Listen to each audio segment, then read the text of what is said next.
Hi, Kutha again. And I actually I was like thinking about something because I have this pesky habit of thinking. It just kind of comes along, and I'll be sitting there playing like World of Warcraft, and all of a sudden an idea pops up in my head, and I decide, well, I'm going to think about that a little bit, and of course, when I think, then questions pop up, and one of them that popped up recently because, like I said, I've been watching videos from various people, um, Xenia Jones being one of them.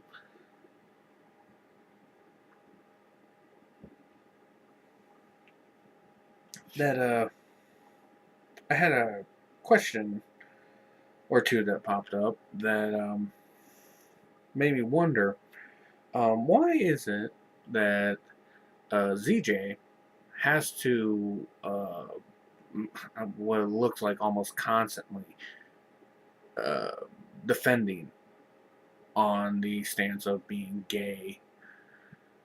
Um, Now, I do understand that it's a very important thing to ZJ, being that he's gay himself, But I mean, why does he have to defend his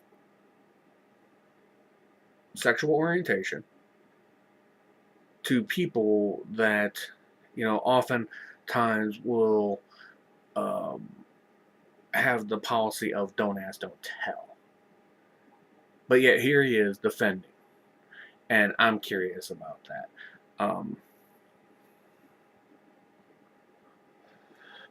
And this is mostly a question that is leveled at a lot of the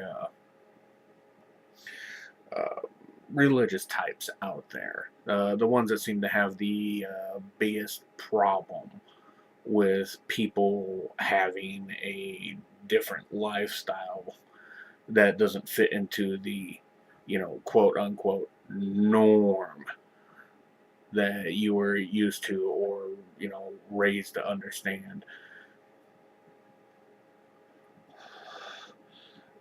Um, I mean, going by your own Bible, you have the whole turn the other cheek. Um,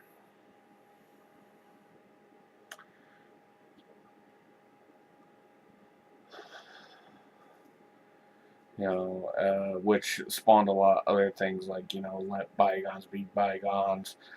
Um, it's not the words of the man, it's the actions. A lot of things like that. So, um, what a person who is gay, lesbian, bisexual, transgendered, um, does in the privacy of their own home, why is this so fucking important to you? I mean, seriously. They're not interfering with your life. They're allowing you to, um, pure and simply just live your life and whatnot. They don't say anything to you. And let me clarify on when I said allowing. Okay, they're not coming along. They're not banging on your door. They're not asking you about your sexual escapades or anything like that. They're just like trying to live their life as much as you're trying to live your life. And so when I say allowing, as in offering you the common courtesy as a person, living there, with you and stuff. I mean, they could be your next door neighbor, they could be someone that you run into and you like saw them like kiss their boyfriend. What gets you so up in arms about this? Okay, I mean, is a public display of affection really that offensive? I mean, I thought love was love, pure and simple.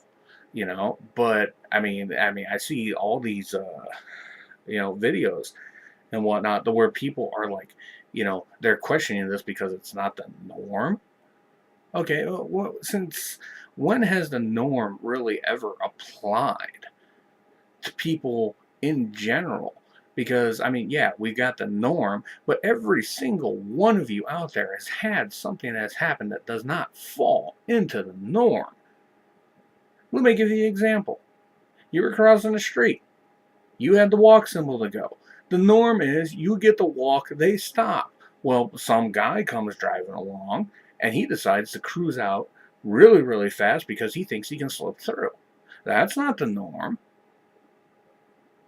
So why is this the way other people just choose, like like to have that type of relationship? Why is it that this is such a big problem for you people?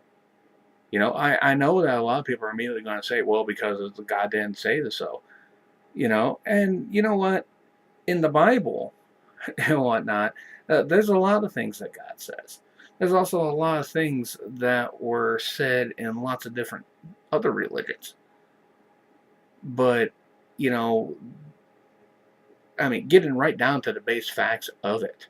Okay, you're sitting there relying on your new king, your new, uh, the King James version of the Bible. It's the most current one, as far as I know, for your inspiration and devotion, things like that. Um, and I know that there's going to be a ton of people out there that can quote all sorts of things from the Bible to me. It's been like 5 years since I read one. And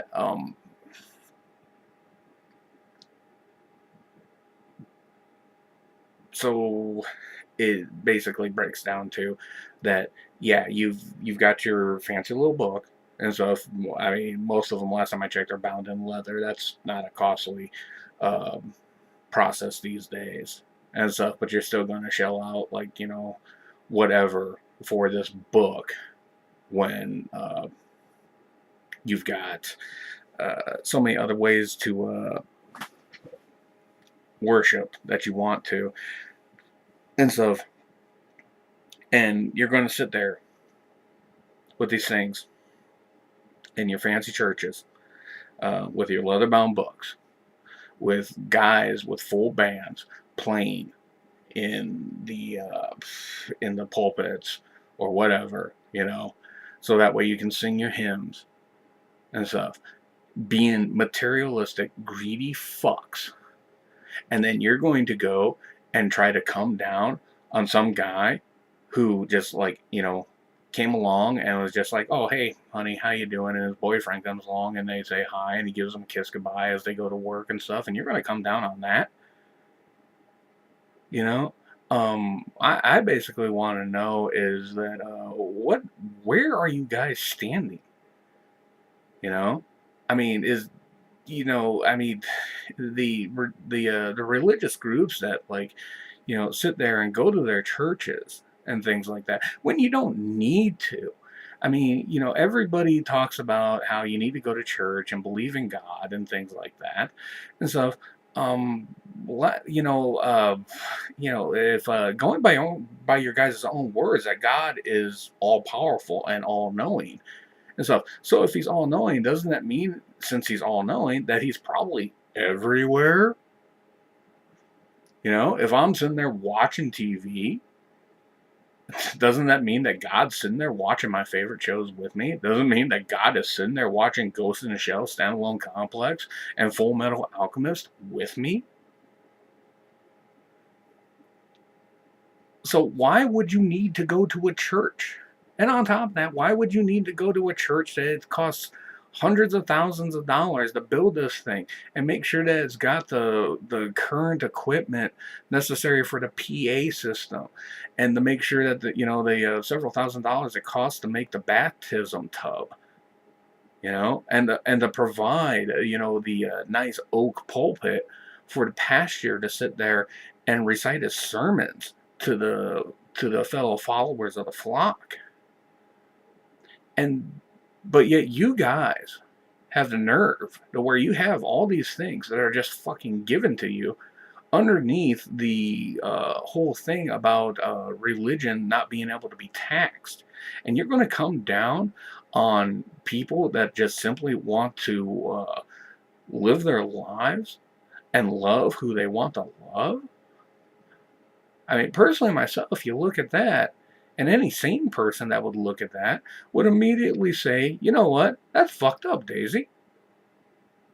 I mean, whatever happened to bygones be bygones, and whatever happened to let a person live their life. Last time I checked, that was something that you guys liked, to tell people and stuff. Well, let them live their life. They made their mistakes. God is a forgiving God. Well, does this not mean that, that, people that are like, homosexual or lesbian are, I mean, well, they're just out of this loop? You know, it really amazes me because here in America, the where a person can hopefully at least expect some type of leniency, no matter how they live their life. I mean, there's convicted murderers that have been let out of prison, and they went through the parole, and by the judicial system, these guys have paid their crime to society. Now, I'm not saying that I endorse this, because there are some guys out there that it's like, no, they don't deserve that type of forgiveness. But by the word of your own Bible, this guy has paid his crimes, and if he's trying to atone, and if he's trying to repent, then doesn't he deserve that chance? And if you're willing to say, well, as long as they can sit there and say that, yes, I have repented, I am trying to make up for the wrong things that I have done. So, I mean, doesn't that mean that if you're willing to give a convicted murderer a chance, then, I mean, shouldn't that same courtesy be extended to a person who is, well, they happen to like guys, or they happen to like girls, they happen to be transgendered, they happen to be bisexual. Doesn't that same courtesy extend to them? I mean, whatever happened to respect your fellow man? Respect your fellow woman? Respect your fellow person?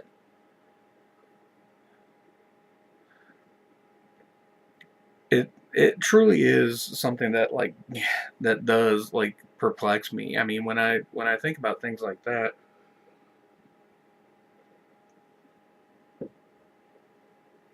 where religious groups come down, and they come down hard, but yet they have no care about the various tenets apparently that you guys claim to follow when it comes to people. Because a person is not just, what Bible they read or what religion they follow. A person has wants, needs, desires, loves, and those things are not governed by a book. They're not governed by a building. They're not governed by some guy at a pulpit saying that you need to do this. They are governed by the person and how they choose to live their life. So what if the one guy has his boyfriend there, and you're going to get up in arms about them being a gay couple? What's it matter to you? Okay, what they do in the privacy of their own home is no business of yours, as much as what you do in the privacy of your home is no business of theirs. So where do you guys get off on, coming down on them when the Bible itself basically states about just being